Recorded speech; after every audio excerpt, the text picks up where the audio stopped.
Assalamualaikum warahmatullahi wabarakatuh. Sahabat sekalian yang dirahmati Allah, pernahkah kita benar-benar merenungkan surat-surat pendek yang sering kita baca dalam salat? Surat-surat yang tampak sederhana, namun sesungguhnya mengandung pesan yang dalam dan teguran yang tajam. Salah satu surat itu adalah surat Al-Ma'un, terdiri dari 7 ayat, namun menyimpan makna yang besar tentang bagaimana seharusnya kita memahami agama, bukan hanya dalam ibadah, tapi juga dalam kehidupan sosial. Surat Al-Ma'un merupakan surah ke-107 dalam Al-Quran. Surat ini termasuk dalam kelompok surat-surat Makkiyah, yaitu yang diturunkan di Makkah sebelum hijrah Rasulullah Shallallahu Alaihi Wasallam ke Madinah. Al-Ma'un sendiri berarti bantuan kecil atau barang-barang sederhana yang biasa dipinjam dalam kehidupan sehari-hari, seperti ember, sendok, atau alat rumah tangga lainnya. Walau terdengar remeh, surat ini mengangkat masalah yang sangat serius, tentang orang-orang yang salat namun lalai dari maknanya, tentang orang-orang yang beribadah hanya untuk dilihat orang lain, namun tidak peduli pada anak yatim, dan tidak mendorong orang lain untuk memberi makan fakir miskin. Melalui surat ini, Allah Subhanahu wa Ta'ala mengajarkan bahwa Islam tidak hanya berbicara tentang hubungan kita dengannya, tetapi juga tentang bagaimana kita memperlakukan sesama manusia. Surat ini menjadi peringatan bahwa ibadah tidak ada nilainya jika tidak diiringi dengan keikhlasan dan kepedulian sosial. Sebelum kita lanjut ke kisah di balik turunnya surat ini, dukung channel ini dengan cara menekan tombol like, subscribe, dan aktifkan lonceng notifikasinya agar kamu tidak ketinggalan video-video penuh hikmah lainnya tentang Al-Quran dan kisah-kisah inspiratif di balik ayat-ayat suci. Insya Allah setiap klik dari kalian menjadi bagian dari amal jariah yang terus mengalir. Langit Madinah pagi itu cerah, matahari menumpahkan cahaya emas ke atap rumah dan menerangi jalanan yang masih sunyi. Dari kejauhan, suara azan subuh berkumandang memecah heningnya fajar. Di salah satu sudut kota itu, seorang lelaki tampak keluar dari rumahnya dengan pakaian rapi, wajah bersih, dan langkah tenang. Sorban putih tersampir di bahunya, seraya tangan kanannya menggenggam tasbih dari batu zamrud. Wajahnya bercahaya dan berwibawa, seolah setiap langkahnya diiringi malaikat. Warga mengenalnya sebagai seorang yang taat. Ia selalu berada di syaf pertama saat sholat berjamaah. Saat khatib naik mimbar, ia sudah duduk tegak di saf masjid, mata tertunduk dalam kesan khusyuk. Orang-orang memanggilnya dengan sebutan Al-Abid, si ahli ibadah. Anak-anak menunjuknya sambil berbisik, itu orang syalih, mungkin dia wali. Namun, tak seorang pun tahu apa yang tersembunyi di balik sholatnya. Ia melangkah cepat saat tahu orang-orang mulai datang. Dia tak ingin terlambat, bukan karena ingin menghadap Rabbnya, tapi karena tak ingin kehilangan posisi terdepan. Ia ingin terlihat lebih taat dari yang lain. Ia ingin dipuji, ingin dikagumi. Hatinya tak bergemuruh karena cinta kepada Allah, tapi karena haus pada pujian manusia. Di dalam masjid, ia salat dengan khusyuk. Hanya saat ada yang menonton. Wajahnya tunduk, tubuhnya lurus, suaranya indah saat membaca Al-Fatihah. Tapi di rumahnya sendiri, ia salat tergesa-gesa. Tak ada tasbih, tak ada doa panjang. Bahkan kadang, ia tidak salat sama sekali. Setiap kali keluar masjid, ia melambatkan langkah, tersenyum penuh kesalehan, mengangguk pelan seolah hatinya penuh ketundukan. Warga yang lewat memuji, Masya Allah betapa rendah hatinya. Padahal dalam hatinya ia membatin, lihatlah aku, lihatlah betapa syalihnya aku. Tapi Allah maha melihat, maha mengetahui isi hati. Dan dia tidak tertipu oleh pakaian putih atau bacaan yang merdu. Pada malam hari, lelaki itu duduk di serambi rumahnya, menghitung sumbangan yang ia berikan bulan lalu, bukan untuk amal, tapi untuk disinggung dalam percakapan esok hari. Di hadapan manusia ia adalah orang mulia, namun di hadapan Allah ia adalah penipu ibadah. Ia tidak mencuri, ia tidak membunuh, ia tidak berjudi, tapi ia menipu Allah dan menipu dirinya sendiri. Suatu malam saat ia sedang sendiri di ruang tamu, seekor anak kucing kecil lapar mengeong di depan pintunya. Ia melihat dari balik tirai, tapi ia tidak membuka. Ia menganggap itu hal kecil, remeh, tak berarti. Ia lupa bahwa siapapun yang tidak peduli pada makhluk Allah telah menutup pintu rahmat bagi dirinya sendiri. Lelaki itu mengira ia syalih, tapi sesungguhnya ia adalah orang yang pertama disebut Allah dalam firman-Nya. Tahukah kamu orang yang mendustakan agama, itulah orang yang menghardik anak yatim. Surah Al-Ma'un ayat 1 dan 2. Ia belum menghardik anak yatim secara fisik, tapi ia telah menutup pintu hatinya dari kelembutan. Ia tidak peduli, tidak menolong, tidak menyentuh dunia sekitar dengan kebaikan. Suatu sore, udara Madinah yang biasanya hangat, kini terasa dingin menusuk.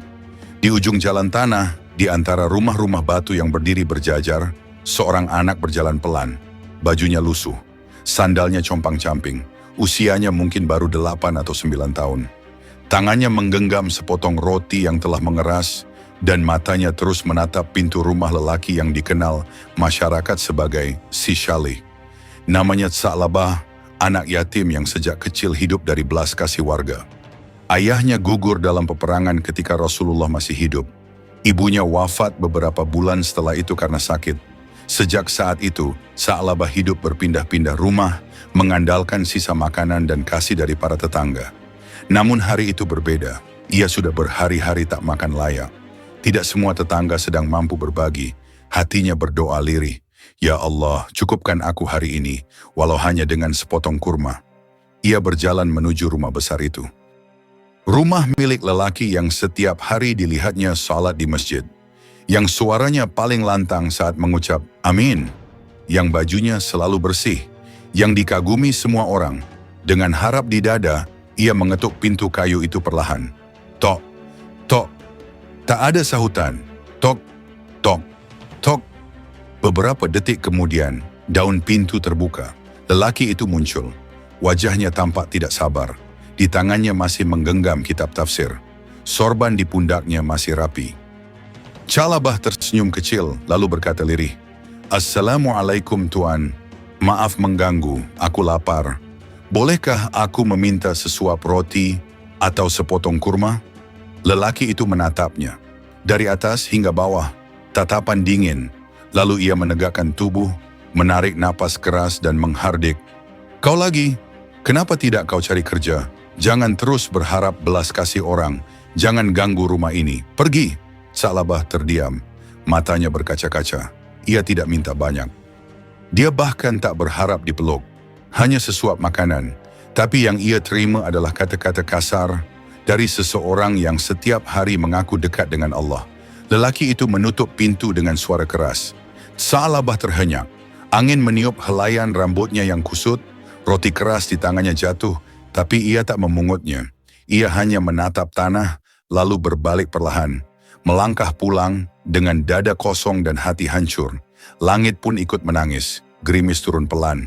Dan dari balik jendela, malaikat mencatat bahwa hari itu seorang ahli ibadah telah mendustakan agama. Bukan dengan ucapan, tapi dengan perbuatannya kepada anak yatim. Allah berfirman, tahukah kamu orang yang mendustakan agama? Itulah orang yang menghardik anak yatim. Surah Al-Ma'un ayat 1-2. Ya, mendustakan agama bukan hanya berarti kafir, tapi mematahkan harapan anak yatim yang mengetuk pintu. Dan lelaki itu, ia kembali duduk dengan tenang, membuka kitab tafsir. Dia tak sadar bahwa ia baru saja menghancurkan amalan-amalan yang ia banggakan di hadapan manusia, karena menolak kasih kepada yang paling berhak mendapat kasih. Sementara itu, di pojok jalan, Sa'labah duduk sendiri. Ia menggigil, tapi di matanya tak ada benci, hanya sebuah bisikan kecil ke langit. Ya Allah, kalau bukan manusia yang peduli padaku, maka engkau pasti tak akan menolakku. Dan di langit Allah pun menjawab, dengan murka yang diturunkan lewat wahyu, dan rahmat yang kelak akan memeluk anak-anak yatim, seperti Sa'labah, dengan kemuliaan yang tidak diberikan kepada para pembohong bersorban. Hingga suatu hari di pasar Madinah yang ramai, terlihat penjual kurma berseru menawarkan hasil panennya. Di tengah keramaian itu, seorang lelaki berdiri tegak. Ia dikenal sebagai dermawan, setidaknya begitu menurut orang-orang. Dialah lelaki itu, yang sebelumnya menghardik anak yatim, dan kini berdiri di lapaknya sendiri. Di hadapannya susunan kurma tua dan muda, madu yang dikemas rapi, dan gandum berkualitas tinggi. Allah telah memberinya rezeki berlimpah. Setiap hari, dagangannya laris. Allah tidak menahannya dari nikmat dunia. Namun di ujung pasar, di bawah pohon yang tak rimbun, duduklah seorang lelaki tua dengan pakaian compang-camping, menggigil meski mentari bersinar. Namanya Harits, dulunya seorang pekerja keras, tapi kini tubuhnya melemah karena usia. Ia hanya duduk, menatap lalu lalang dengan tatapan lapar dan lelah. Di sebelahnya cucu kecilnya tertidur di pangkuan, kurus, dekil, perut kosong. Harits tak meminta, ia malu, tapi wajahnya menjeritkan lapar yang tak terucap. Beberapa orang melihatnya dan berlalu begitu saja, termasuk lelaki itu. Ia melintas dengan dagangan di tangan, harum minyak wangi melekat di jubahnya. Ia menoleh sesaat melihat Harits dan cucu kecil itu, tapi hanya sesaat. Tak ada sapaan, tak ada tawaran, bahkan tak ada sekadar senyum. Ia tidak menendang, tidak mencaci, tidak menghina. Ia hanya diam, melewati mereka seolah tak ada. Tapi justru itulah beratnya dosa. Allah tidak menyebut, Dia memukul orang miskin. Tapi Allah berfirman, dan Dia tidak menganjurkan memberi makan orang miskin. Surah Al-Ma'un ayat 3, tidak mengajak, tidak mendorong, tidak menumbuhkan budaya memberi.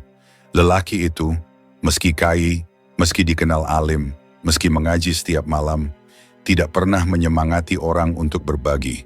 Bahkan jika ada yang ingin memberi, ia sinis. Berikan saja pada yang pantas, jangan sampai dimanfaatkan.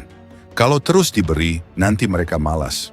Padahal, apa salah Harits? Ia tua, ia pernah bekerja, ia hanya tak mampu lagi. Dan cucunya, anak kecil itu tak meminta dunia, hanya sesuap roti untuk tidak pingsan di pangkuan kakeknya. Namun lelaki itu terlalu sibuk menjaga nama baik, terlalu sibuk mencatat amal, terlalu sibuk mengulang hafalan, hingga tak sempat mengangkat wajahnya pada orang miskin di depan matanya. Bukan karena dia tak punya, tapi karena hatinya sudah mati. Ia ingin dikenal dermawan, tapi bukan oleh orang miskin, melainkan oleh orang-orang yang akan memuji dan menyebarkan namanya. Di dunia ia mulia, tapi di sisi Allah ia tercela, dan malaikat pun menulisnya. Orang yang tidak menganjurkan memberi makan orang miskin, dia mendustakan agama, bukan karena mulutnya menolak, tapi karena perbuatannya membungkam kasih. Beberapa hari kemudian, saat hari Jumat, masjid penuh, karpet masjid telah dibersihkan, wewangian disemprotkan, jamaah berdatangan satu persatu, mengenakan pakaian terbaik mereka. Suasana terasa khidmat. Di syaf pertama, seperti biasa, duduklah lelaki itu, bersorban rapi, wajahnya memancarkan kesan takwa. Mulutnya komat kamit membaca doa, tangan memegang tasbih dari kayu gaharu mahal. Orang-orang di sekitarnya menatapnya dengan hormat. Seorang pemuda bahkan berbisik pada ayahnya, "Kalau aku bisa seperti dia, mungkin Allah akan mencintaiku." Tapi tak ada yang tahu apa yang sedang berkecamuk dalam pikirannya. Ia duduk di barisan depan bukan untuk mencari ridha Allah, tapi agar dilihat. Ia khusyuk bukan karena takut kepada akhirat, tapi karena ingin dikagumi. Bahkan baju yang ia kenakan disiapkan sejak semalam hanya untuk memukau pandangan manusia. Saat imam naik mimbar dan khutbah dimulai, ia duduk tenang. Namun pikirannya melayang menghitung keuntungan dagangnya hari ini. Dia mengingat seorang pedagang yang menyaingi lapaknya. Ia merencanakan strategi pasar minggu depan. Bahkan ketika berdiri untuk salat, ia hanya menggerakkan tubuh. Bacaan Al-Fatihahnya sempurna, tapi hatinya sibuk menyusun status yang akan ia ucapkan di hadapan jamaah setelah salat.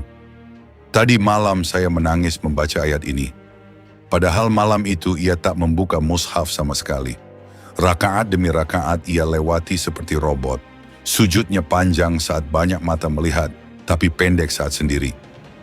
Dan yang paling tragis, ia merasa sudah beribadah. Allah melihat semuanya. Ia tidak lalai dari salat secara fisik. Tapi Allah berfirman, maka celakalah bagi orang-orang yang salat, yaitu orang-orang yang lalai dari salatnya. Surah Al-Ma'un ayat 4 dan 5. Celaka bukan bagi yang tidak salat, tetapi mereka yang salat hatinya kosong. Yang salat hanya sebagai rutinitas. Yang salat karena kebiasaan, bukan karena kerinduan. Yang salat karena ingin dipuji, bukan karena ingin dicintai. Setiap kali ia berdiri di hadapan Allah, ia tidak hadir dengan hatinya. Dan setiap kali ia selesai sholat, tidak ada perubahan dalam perilakunya. Ia masih menghardik anak yatim. Ia masih menutup mata dari orang miskin. Ia masih pelit untuk meminjamkan barang sederhana. Dan ia masih merasa dirinya orang yang syaleh. Itulah puncak kehancuran. Ketika ibadah tak lagi menjadi jalan menuju Allah, melainkan topeng untuk menipu sesama manusia. Salat seharusnya menjadi waktu perjumpaan antara hamba dan Tuhan. Namun baginya, salat hanyalah panggung dan jamaah adalah penonton. Dan di balik gerakan ruku dan sujudnya, tak ada ruh, tak ada cinta, tak ada rindu pada akhirat. Hanya ambisi untuk dipuji. Maka Allah pun menyebut mereka dengan tegas, yaitu orang-orang yang berbuat riya, pamer. Surah Al-Ma'un ayat 6. Mereka melaksanakan salat, tapi semua itu hanya untuk manusia, bukan untuk Tuhan yang menciptakan mereka. Sore harinya, beberapa anak kecil berlarian membawa kendi dan ember kayu, pergi menuju sumur terdekat untuk mengambil air. Di tengah hiruk-pikuk itu, tampak seorang wanita tua, langkahnya perlahan. Di tangan kirinya ada tempurung pecah. Ember miliknya telah rusak sejak kemarin. Ia berjalan ke rumah tetangga, mengetuk pelan pintu pertama. Tak ada jawaban. Pintu kedua pun sama. Lalu akhirnya, ia sampai di depan rumah seorang lelaki yang selama ini dikenal syoleh. Ya, lelaki itu lagi. Dengan napas tersengal, wanita itu mengetuk pintu. Tok, tok. Lelaki itu membuka pintu, wajahnya penuh selubung angkuh. Ia mengenal wanita itu, tetangganya sejak dulu. Perempuan tua yang miskin, tak punya keluarga, tak punya suara. Wanita itu berkata pelan, "Maaf, emberku pecah. Aku tak kuat angkat air dengan tempurung ini. Boleh, aku pinjam embermu sebentar?" Lelaki itu memandang dengan datar. Embernya ada 3, tergeletak di sisi rumah. Tak sedang digunakan, tak rusak. Tapi ia menyipitkan mata dan menjawab, "Maaf, aku tak meminjamkan barang pribadi. Takut rusak. Kalau kamu tak sanggup, mintalah pada orang lain." Wanita itu menunduk, tidak membalas. Hanya mengangguk pelan dan berlalu. Dengan tempurung retak di tangan yang sudah keriput. Di balik pintu, lelaki itu menghela napas ringan. Ia merasa telah melakukan sesuatu yang biasa. Tak ada darah, tak ada maksiat besar, hanya tak meminjamkan ember. Namun di langit, malaikat mencatat itu bukan hal biasa. Allah berfirman, "Walaupun mereka enggan memberi bantuan kecil." Surah Al-Ma'un ayat 7. Al-Ma'un bukan zakat, bukan infak besar, bukan emas atau perak. Al-Ma'un adalah ember, jarum, tali, piring, garam, atau sapu. Barang-barang ringan yang biasa dipinjamkan antar tetangga. Barang yang bisa disediakan siapapun yang punya tanpa kehilangan apapun. Tapi orang ini pelit bukan karena tak punya, tapi karena tak peduli. Ia takut barangnya rusak. Ia tak mau susah. Ia tak ingin repot. Dia lebih rela membuat orang lain menderita daripada menggerakkan sedikit kebaikan. Padahal bisa jadi sebuah ember itulah yang akan menjadi penyelamatnya di hari kiamat. Karena Allah tak selalu menilai besar kecilnya barang, tapi melihat besar kecilnya niat memberi. Lelaki itu yang tampak syaleh, yang lantang membaca doa, yang berdiri paling depan dalam salat, telah gagal dalam satu ujian kecil, ujian yang tidak diketahui orang-orang, tapi dicatat oleh Allah dan para malaikat. Maka lengkaplah sudah ciri orang yang didustakan agama. Ia menghardik anak yatim, tidak mendorong memberi makan orang miskin, lalai dalam salat, pamer dalam ibadah, dan enggan memberi barang kecil yang diminta dengan baik. Dan kisah ini bukan hanya tentang dia, tapi tentang kita. Berapa banyak hal kecil yang kita tolak padahal kita mampu? Berapa banyak alasan kita buat untuk tidak memberi? Berapa banyak waktu kita habiskan untuk ibadah besar, tapi melupakan perintah kecil? Karena bisa jadi, apa yang menjatuhkan seseorang ke dalam murka Allah, bukan karena ia mencuri atau membunuh, tapi karena ia menolak meminjamkan ember. Sahabatku, kisah ini hanyalah gambaran yang lahir dari cermin ayat-ayat Allah dalam surah Al-Ma'un. Surah pendek, tapi mengandung peringatan yang dalam. Ia bukan hanya bicara tentang ibadah, tapi tentang hati yang peduli, tentang kasih kepada anak yatim, perhatian kepada orang miskin, keikhlasan dalam salat, dan kerelaan berbagi meski hanya dengan benda kecil. Semoga kita tidak menjadi seperti lelaki itu, yang terlihat syaleh tapi lupa berbuat baik. Yang banyak ibadah tapi sedikit peduli, yang membaca ayat tapi menolak kasih, dan semoga Allah jadikan kita hamba-hambanya yang salat dengan hati dan beragama dengan cinta. Cerita ini disusun dari kandungan surah Al-Ma'un dan dijelaskan oleh para ulama tafsir seperti Ibn Katsir, Al-Baghawi, dan Al-Jalalain, disertai pula dengan beberapa hadis sahih Nabi tentang riya, kepedulian sosial, dan amal kecil yang dirahmati. Terima kasih sudah mendengarkan. Jangan lupa untuk like, share, dan subscribe agar kisah seperti ini terus hadir dan menjadi pengingat kita semua. Wassalamualaikum warahmatullahi wabarakatuh.